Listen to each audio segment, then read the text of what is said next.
დაუკარი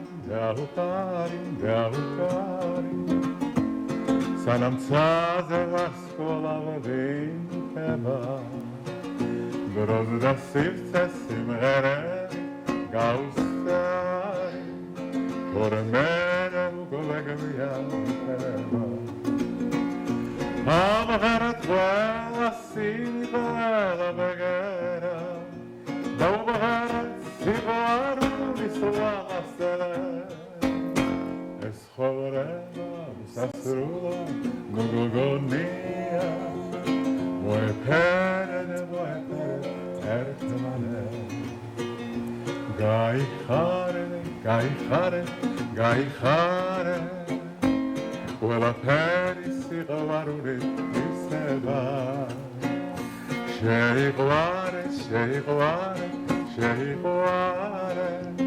თორმე გოლებიან ხდება ამღერად მელოდია დაუმღერად სიყვარულის ლამაზზე ეს ხოვრება სასრულო მგონია მოეფერე ერთმანე ეს ხოვრება სასრულო მგონია მოეფერე ერთმანე Bravo! არა ჩვეულებრივი ჰანგებით დაუბრუნდით ეთერს და ეს განწყობა დარწმუნებული ვარ რომ ჩვენს მაყურებელთანაც მივა. თუმცა ეს ყველაფერი არ არის. ჩვენ კიდევ გველოდება წინ ერთი მუსიკალური ნომერი.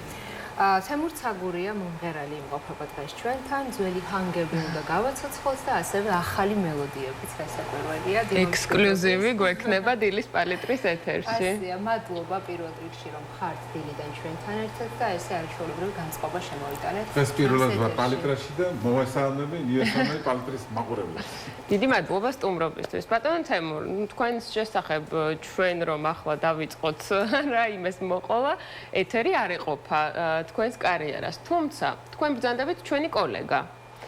ჟურნალისტიკით დაიწყეთ და მოდი გავიხსენოთ ეს წლები. რატომ გადაწყვიტეთ ჟურნალისტობა და შემდეგ უკვე მოვყვეთ სხვა დანარჩენსაც? მე ესე ფილოლოგიურზე შევედი თავიდან, ლიტერატურა მიყვარდა, ლექსებს წერდი ბავშვობიდან და შევედი ეს ფილოლოგიურზე, შემდეგ ფაკულტეტი გაიხსნა ჟურნალისტიკის, შემდეგ უკვე და გადავედი იმაზე, რომ ჟურნალისტობა მაინც ცოცხალი საქმეა და 25 წელი ემსახურეთ ჟურნალისტიკას თანაც, ხო 25 წელი. ჟურნალისტიკა, 25 წელი მიმუშავე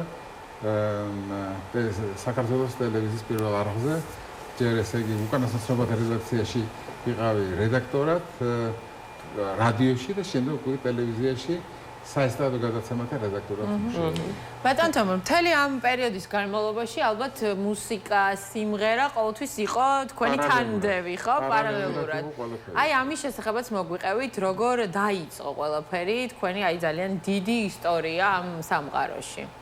დაიწყო იმით, რომ ესე იგი საქართველოს აი პიონერთა სასახლის, თბილისის პიონერთა სასახლის გაერთიანებული გუნდის სოლისტი ვიყავ. შემდეგ ესე იგი სკოლაში გამოვდიოდი ხოლმე ხანდახან სიმღერებით, კონცერტებით.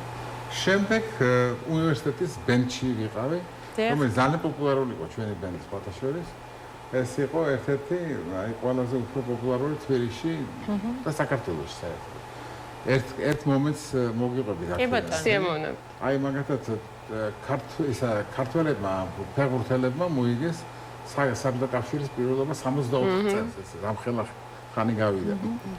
ხო და ესე იგი გაიმართა დიდი კონცერტი პიონერის იმაში და სპორტის სასახლეში, ჩამოვიდა მთავრობა რუსეთიდან, ლეონოვი იყო კოსმონავტი. ხო და ესე იგი აი დიდი კონცერტი მომწეს ორი სიმღერა, ერთი იყო გოგოგო შავთავა და შემდეგ მეორე სიმღერა უნდა გვიმღერო ესა ტრეტი დოლჟე ნოიტიო, ესე მესამე უნდა წავიდესო. მე ვთქვი ესე იგი ესენი პადლოქს მიწყობენ აი. იმიტომ რომ ესე მესამე უნდა წავიდეთ, ესე იგი ჩვენ მივეცით ამათ პირველი ადგილი და ჩვენ წავედით უკანვე. ხო და გამოვედი და იმის მაგერად რომ მემღერა ეს რუსული სიმღერა, ვიმღერე ინგლისური სიმღერა rock and roll music. ხელი დარბაზი ამყვა, ხელი დარბაზი ერთი ამბავი იყო, ესე უნდა გენახათ რა ზეიმი იყო. გამოვიდი და ვდგევარი ხა მეორე ხარ 15 წუთი გავიდა მოვარდნენ ჩემთან ისინი რა ქვია სასახლიდან ხალხი და მეუბნები ანუ ხალხი არ აძლევს საშუალებას რომ განაგრძონ კონცერტი და წამოვედი მე და ესე ხალხი მართლა ესე ერთი ამბავი იყო რომ შემხდა როგორც ნაციონალურ გუნდს საინტერესო მომენტია ჩემს ცხოვრებაში. ნამდვილად დასამახსოვრებელი. ეს იყო ჩემი ჟურნალისტური და ესე ერთიანობაში. კი ბატონო, იურმალას კონკურსსაც მინდა რომ შევეხოთ როგორ მიიღეთ მონაწილეობა და პირველი გამარჯვებულის ბრძანდებით თან. ხო, იურმალას მაშინ ერქვა ესე იგი ოქროს საწმისი. საწმისი კი არა ესე აქარვა, ოქროს ქარვა. Golden Amber ერქვა. და შემდეგ გადაკეთდა მომწონს იყო იურმალას კონკურსი. და სულ ერთი ჟური ერთი იყო რაიმონდ პაულს მომწეს ჯილდო. მანამდე კი ესე იგი ინტერვიზიაში გამარჯვებული გავხდი, იმიტომ გავედი იმასში რა ქვია ფინალში. და ეს იყო გამარჯვება. პრინციპში ინტერვიზიაში მეტი რეროსთან ერთად გამოვედი და ძალიან დიდი დაიმსახურა.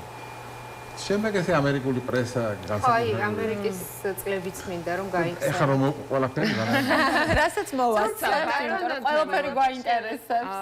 ჩვენ მცირედ მოვყევით თქვენი წარმატების ისტორია და ასეთი წარმატების მიუხედავად, რატომ გადაწყვეტეთ ამერიკაში წასვლა?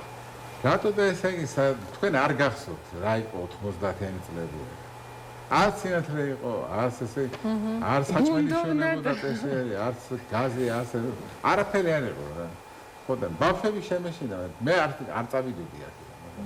შემეშინა ბავშვებს ყოველდღე ნაჩხუბარი მოდიოდა ჩემი ბიჭი. ოჯახით წახვედით? ოჯახთან ერთად. არა, ჯერ წავედი მე მარტო, მივიღე გრინ კარტი, როგორც ექსტრაორდინარულმა პიროვნებამ და შემდეგ გამოვიძახ ჩემი ოჯახსწავრები. და რამდენი წელი გაატარეთ იქ? 30 წელი. თუმცა ალბათ საქართველოს ყოველთვის თქვენს ირგული ვიყო მაინც, ხო? ფიზიკურად ვიყავი იქ, მაგრამ საქართველოს იყო ჩემი. კი ბატონო. ბატონ თემურ, ჩვენ გადაცემა დავიწყეთ მართლაც უკვე თამამად თვითყოთ, რომ აი ლეგენდარული სიმღერით, რომელიც დღემდე არ კარგავს აქტუალობას, უკვე თანამედროვე ვერსიებიც ჩაიწერა სხვადასხვა მომღერალმა, სხვადასხვა ბენდმა შეასრულა, თუმცა აი თქვენი შესრულება თაობა აღიზარდა ფაქტობრივად ამ კი ბატონო, და თქვენი შესრულება მაინც განსაკუთრებულია, დამახასიათებელია. აი ეს სტილი როგორ დაიჭირეთ, იმიტომ რომ იმ დროში მით უმეტეს, ხო? ეხა კიდე არიან სხვა შემსრულებლები. ეს კარგი შეკითხვა, იმიტომ რომ აი სტილი, რომელიც მე ამ სიმღერაში ჩავდე, აი ხლა მოდის მოდაში და ეხლა არის ზუსტად აი ეს უსწრებდა ნამდვილად მაშინ. ეს რიტმი. ამის გარდა ესე იგი ხიტები მაქვს, ნუ ეს წემსური ეს მზიადი ეკუთვნის ჩემს ლეგზეა ეს სიმღერა. მივალ მიყვები. შემდეგ ესე იგი სანამ ვიყავ ახალგაზრდა, ეს ხალხურიდან ავიღე და ჩემი მუსიკა დავარე. და შემდეგ ჩემი სიმღერა, ჩემი ლექსი და მუსიკა რატომ გიკვირს სხვისი ცუდი თუ კი თვითონ ავის ნახარ, მახით ტყულად მუდასინები, მე რა გავხარ. ნუ ეს 4 ხიტი მაქვს ისეთი რომ ესე იგი აი მამნადენ. შემდეგ ბევრი სიმღერა რომელიც იყო პოპულარული, მაგრამ დაკარგა უკვე. მაგრამ ეს 4 დარჩა და ხო, რომელიც დროს უძლებს განსაკუთრებული. კი. ელოდით მაშინ აი თუნდაც ამ კონკრეტულ სიმღერაზე ვისაუბროთ, რომ ასეთ წარმატებას და ესეთ მასშტაბებს მოიტანდა. მართალი გითხრათ არ ველოდი. როცა ჩამოვედი ერთხელ იყო ეს შემთხვევა, რომ ჯერ ურეკში ვცხოვრობდი 2 წელიწადი. ზღვა მიყვარდა, იმიტომ ზღვაზე ვიყავი და ესე იგი მაღაზიაში რო შევედი ერთხელ ესე იგი გაიხარეთ გოგოებმა გამყიდველებმა რომ მადლობა მეთქი გაიხარეთ მე ვთქვი ესე იგი მე მეუბნებიან გაახსენეთ ჩემი სიმღერა ხო ჩემს სიმღერას ვღებდი არა რა სიმღერაა არ მისცემენ მაგრამ შემდეგ ესე იგი რომ ვიმღერე უკვე ტელევიზიაში რომ დამპატიშეს რომ დავიწყე აღვადგინე ეს ჩემი პოპულარობა შემდეგ უკვე ესე იგი გაიხარ უკვე სხვანაირად ჟღერდა ხო ბატონ თემურ 30 ნოემბერს აზანობაში იგეგმება თქვენი საღამო ხო რას მოისმენს მსმენელი ამ დღეს ნუ მე მგონი ჩემს ძველ ხიტებს ჩემს ახალ სიმღერებს და შუალედურ სიმღერებს ესე მთელი ჩემი ცხოვრების განმავლობაში შექმნილ რეპერტუარს მოისმენს ასე გამოდის რომ ესე სხვადასხვა დროს დაწერილ სიმღერებს და სულ ახალ სიმღერებსაც რომელიც აი ამ წელს რო დავწერე იმ სიმღერებსაც მოისმენს ბატონო თემურ პერიოდულად გაქვთ ხოლმე ესეთი საღამოები თქვა საყვარელ შორის ეს პირველი საღამო მე ესე მქონდა კონცერტები მქონდა სოლო კონცერტები აი შესანიშნავი შვიდეული რო არის ეს მათმა ჩამიწეს ეს კონცერტები და მათთან ერთად გამოვდიოდით ზუგდიდში, ტყებულში, საჩხერეში, ხობში და ასეთი კონცერტები იყო. ეს ძალიან დიდი მადლობა მინდა უთხრა მისარგებლო შემთხვევით პროდიუსერს თამას ხაჯაიას და შესანიშნავი შვიდეულის ყველა მონაწილეს. განსაკუთრებით კი მუზარ ყვაშალს, რომელმაც ეს თავის თავზე აიღო ესეთი დიდი საპროდიუსერო სამუშაო. კი ბატონო. ბატონო თემურ, ჩვენ განაცემის დასაწყისში დავაანონსეთ, რომ ექსკლუზივი გვექნება, ხომ? სატელევიზიო ექსკლუზივი ახალი სიმღერის. და უნდა გთხოვოთ შესრულება, რომ ჩვენს მაყურებელსაც გავუზიაროთ და ჩვენი მაყურებელიც დავატკბოთ ან ჰანგებით. და კიდევ ერთხელ შევახსენოთ ჩვენს მაყურებელს, რომ 30 ნოემბერს საზანოვაში მოусვენთ ბატონი თემურის შემოქმედებას, როგორც ძველ ჰიტებს, ისე ახალ სიმღერებს. ეს სახუმარო სიმღერა, ახალი სიმღერა, ესე ექსკლუზივია, ამიტომ ესე იგი მურჩევ ტელემაყურებელს რომ მოვიდეს საზანოვაში და იქ კიდევ ერთხელ მოისმინოს. კი ბატონო.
დიდი მადლობა კიდევ ერთხელ ბატონი თემურ ცაგურია გახდათ ჩვენი სტუმარი.